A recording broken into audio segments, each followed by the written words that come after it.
তারা কিন্তু আসলে গাড়ি ভাঙচুর করছে, শিক্ষার্থীরা গাড়ির মধ্যে বেশ কয়েকটি গাড়ি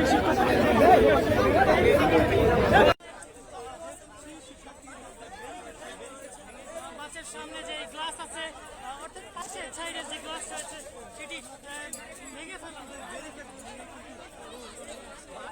যাওয়ার চেষ্টা করছিল, কিন্তু শিক্ষার্থীদের এবং আমরা দেখছি এখানে কিন্তু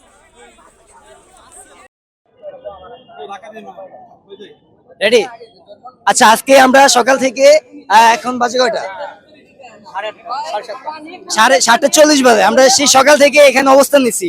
শিক্ষা মন্ত্রণালয় থেকে এবং শিক্ষামন্ত্রী কোনো পদক্ষেপ নেয় নাই বা আমাদের দাবিগুলো এখনো মানে নাই। শুধু দুইটাই মানছে যে প্রশ্নে ভুল ছিল, এই দুইটা মেনে নিবে।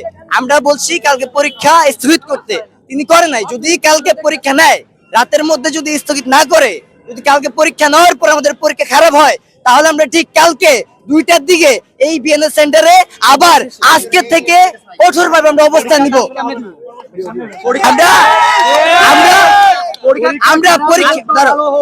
বন্যার্ত ভাই বোনদের অবস্থা বিবেচনা করে কালকে পরীক্ষার পরে আমরা অবশ্যই এখানে অবস্থান নিব 1:30টার সময়।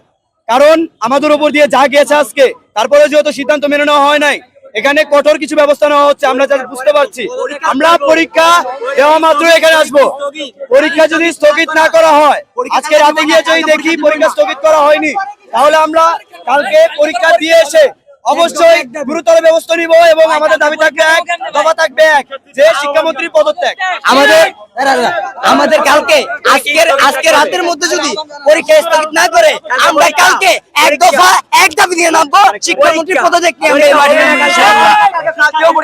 সকল এইচএসসি 26 শিক্ষার্থীদের দৃষ্টি আকর্ষণ করে বলছি, কালকে পরীক্ষার পরে যারা উত্তরাতে আসো, পরীক্ষার পরেই তো